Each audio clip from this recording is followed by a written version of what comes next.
রাজধানী উন্নয়ন কর্তৃপক্ষ রাজুককে দুর্নীতিমুক্ত করা না গেলে কোনো প্রচেষ্টাতেই ঢাকাকে বাসযোগ্য নগরী হিসেবে গড়ে তোলা সম্ভব হবে না। সকালে রাজধানী সিডাপে সেন্টার ফর গভর্নেন্স স্টাডিজ আয়োজিত আলোচনা সভায় একথা বলেন বক্তারা। তারা জানান, ঢাকায় এলাকা ভেদে ভবন নির্মাণে নীতিমালা থাকলেও তা কোথাও মানা হচ্ছে না। রাজুক কর্মকর্তাদের ঘুষ দিলেই তৈরি করা যাচ্ছে ইচ্ছে মতো দালান। বক্তারা জানান, ঢাকার পরিস্থিতি এখন এমন পর্যায়ে গেছে যে একে সিঙ্গাপুরের মতো পরিকল্পিতভাবে গড়ে তুলতে হবে।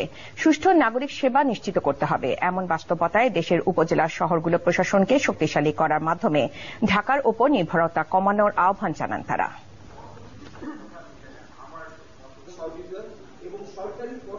যত আইন কঠিন করি তত ওর আয় বাড়ে, ওর ভিতর থেকে একটা পথ বের করে ফেলে, একটা সুযোগ বের করে ফেলে। আইনকে কেন বারবার এই মসড়িয়ে করে আরো সুযোগ করে দেওয়ার সুযোগ করছি? ঢাকাকে মেরে ফেলতে হবে, গুরুত্ব কমিয়ে ফেলতে হবে, ডিসেন্ট্রালাইজ করতে হবে, প্রদেশ করতে হবে, আলাদা ক্যাপিটাল করতে হবে 8টা বা 10টা। রাজুকের চৌহদ্দিতে যাওয়ার 1 কিলোমিটার আগে থেকে নাকি গাছপালা নাকি টাকা খায়, আমি অবশ্য জানি না।